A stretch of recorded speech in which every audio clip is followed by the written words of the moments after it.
We hebben natuurlijk al jarenlang een hele goede band in onze stad met onze Antilliaanse gemeenschap.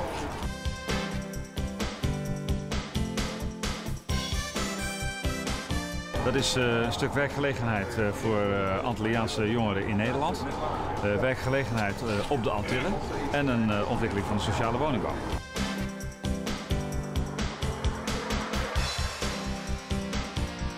Laten wij elkaar persoonlijk kennen. Nederland echt moet laten zien, we zijn samen in één koninkrijk en we maken gezamenlijk afspraken met elkaar en wij zijn bereid ook jullie echt te ondersteunen. Ik ga geen negatieve vragen beantwoorden. Ik ben hier voor een goede doel met open hart. Ik heb een open mind en daarvoor streef ik. En we moeten ook proberen het beeld van de Antilliaanse samenleving hier in Rotterdam om wat positiever te maken.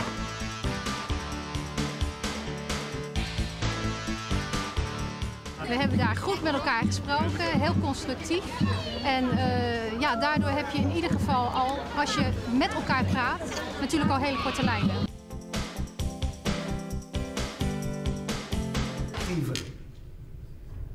Maar wij worden hier gestigmatiseerd. Een percentage die gedraagt zich hier niet goed. Dat is waar. Maar ze gedroegen zich daar ook niet goed. Het is niet zo dat ze hier plotseling zo zijn geworden. Zo zitten mensen niet in elkaar. Dat zijn processen. We hebben hier een aantal groepen. We hebben studenten hier. Die doen het goed. Jammer genoeg blijven de meesten hier. En die dringen dan door tot de hoogste posities hier. Zij helpen de Nederlandse economie. Maar we hebben ze nodig. Maar we kunnen ze niet die zaken aanbieden die een rijk land als Nederland ze kan aanbieden. Aan advocaten, aan doktoren, aan allerlei andere academici. Soms moeten wij met leden ook aanzien dat onze eigen kinderen hier worden opgeleid en zeggen, nou, ik heb hier een goede job, ik kom niet meer terug. En dan zie je dat je kleinkinderen Europese Nederlanders zijn. Die niet eens jouw eigen landstaalmachtig zijn. En die hebben het over opa. Wie ben jij nou precies? Dat zijn sociale zaken die bijzonder belangrijk zijn in een bepaalde context. Wij moeten deze begeleiden. In de jaren 60 zijn er bedrijven hier uit Nederland, zoals Bata uit Berst, Bronswerk, die zijn naar Curaçao gekomen om arbeiders te halen, omdat hier de economie zo goed ging, dat de Nederlander zelf dat vuile werk niet wilde doen. En wanneer wij als mensen met elkaar omgaan, dan is niet de eerste zaak repressieve maatregelen, want dan gebeurt visa-mogelijkheden, wat voor allemaal zaken wat ik gehoord heb, die niet eens mogelijk zijn binnen het formele context van het statuut. En wij kennen het statuut. U moet me niet kwalijk nemen, beter dan u. Waarom? U hebt allemaal in voetbal of in sportorganisaties. Wanneer ken je statuten goed? Wanneer je problemen hebt. Wanneer je bepaalde stappen moet ondernemen in jouw eigen belang. Daarom hebben wij het statuut zo goed bestudeerd. En zo nu en dan horen wij Tweede Kamerleden bepaalde zaken uitspreken van ze. Kent hij het statuut dan niet? Wij kennen het statuut bijzonder goed. Omdat wij precies weten waar de gaten zijn en waar wij hulp kunnen krijgen. Ook weten wij waar wij geen hulp kunnen krijgen, toch kunnen we proberen hulp te krijgen. Als er hier 13 ministers zitten in de ministerraad, nemen dan beslissingen over Curaçao en de Antillen. En er zijn maar 2 of 3 die ooit op de Antillen geweest zijn. Het is eigenlijk te gek om los te lopen. Maar het gebeurt wel. En wanneer het niet goed gaat, gaan we met elkaar communiceren via de NOS, via Nova, via BVN en weet ik veel. Het gaat nooit goed. Want als ik met Nederland communiceer, denk ik altijd, ik heb ook mijn achterban. Want bij ons politici zit het electorale in ons. Dus je denkt, nou ga ik voor het Nederlandse publiek spreken, maar ja, morgen horen ze het hier, dus ik moet wat stoer doen. Dat doet de Nederlandse politicus precies hetzelfde. We zijn hetzelfde. En wanneer je hier komt en zegt, maar ben je nou werkelijk Curaçaoenaar? Omdat men hier een bepaalde concept heeft van Curaçao, het moet een neger zijn en liefst zonder werk en die hier in de bijstand komt. Dat is een Curaçao. Nee, ik ben ook een ras-echte Curaçaoenaar.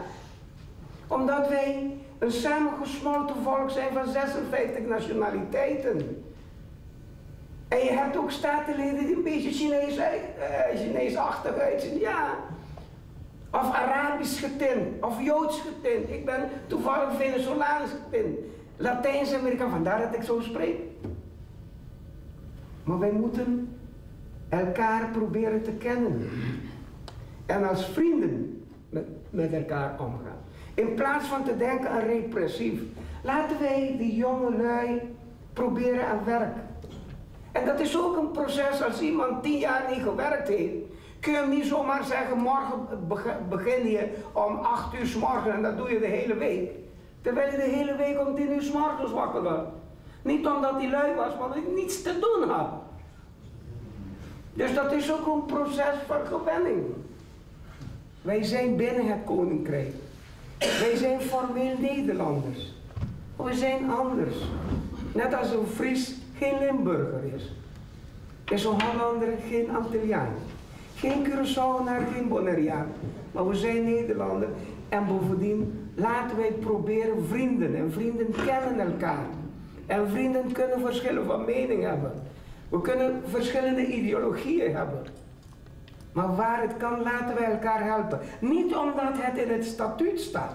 Want u helpt ook Afrika zonder dat het in het statuut staat. We moeten elkaar helpen omdat wij mensen zijn. En als ik daar een kleine bijdrage kan leveren, doe ik dat.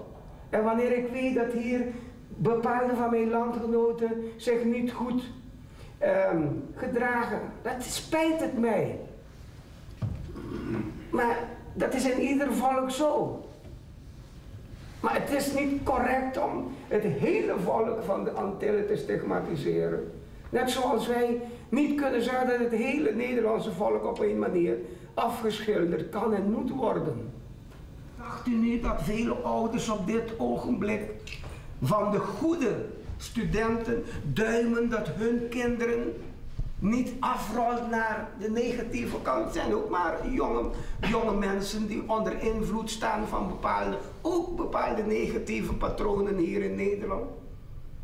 Dus daarom een pleidooi om let's be friendly. Láganos de amigo in papiamento. En ik heb een keer in een contactplan van statenleden gezegd, I have a dream.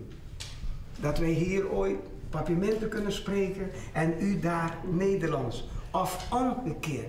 Want elkaars taal kennen betekent ook elkaars gevoelsleven een beetje doorgronden. En u hebt de capaciteit soms om uw gevoel een beetje te verschuilen. Wij zijn wat dat betreft veel opener. Wij lachen en als we samen moeten huilen, dan doen wij dat ook toch. Dank u wel, meneer.